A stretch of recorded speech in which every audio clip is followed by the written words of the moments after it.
With a video about Chainsaw Man, there would be focused on, Chainsaw Man himself, or rather Denji. Now to sum up his history, he was in debt to a Yakuza boss, and he had to pay up what his late dad owed to the man, otherwise he was dead. But he was not alone, where he did have a devil for a pet, Pochita.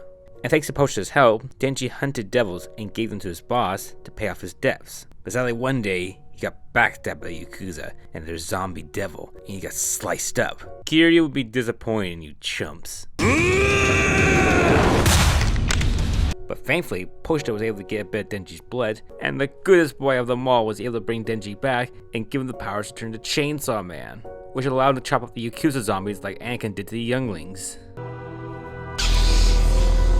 Then he gets picked up by Makima, and the rest of the show happens. Yeah, Denji has had a rough time, and these hardships helped develop his personality and his outlook on life, as he was forced to deal with his reality, but also, there are teases he wants more with his life. This moment with Denji in episode 1 tells you plenty about his character. For context, in the moment prior, the Yakuza boss mentions to one of his grunts that Denji will do anything they tell him to do.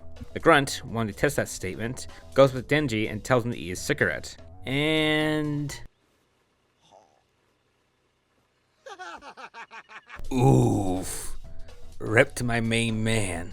But after the boss and grunt leave, Denji spits up the cigarette. So what does this scene tell us about him as a character? Firstly, it does show he's usually obedient and will follow orders that are given to him, but also it shows he's willing to break those orders that are given to him, provided he knows or thinks he won't get caught. And additionally, in another scene, we learn from his chats with Pochita that he wants more from life. And this is where he gets more interesting with Denji. What he wants from life is, well, of course, not being a Yakuza slave anymore, and to enjoy things he considers to be extremely high quality. And I don't mean a steak or a jelly-filled donut, I mean just bread. Now yes, the idea of anyone thinking something so modest as bread is the highest possible quality food is odd to most people, but bear in mind this is a guy who was so poor growing up. Bread was one of the few foods he can actually afford, and that wasn't always guaranteed since he was starving by the looks of it.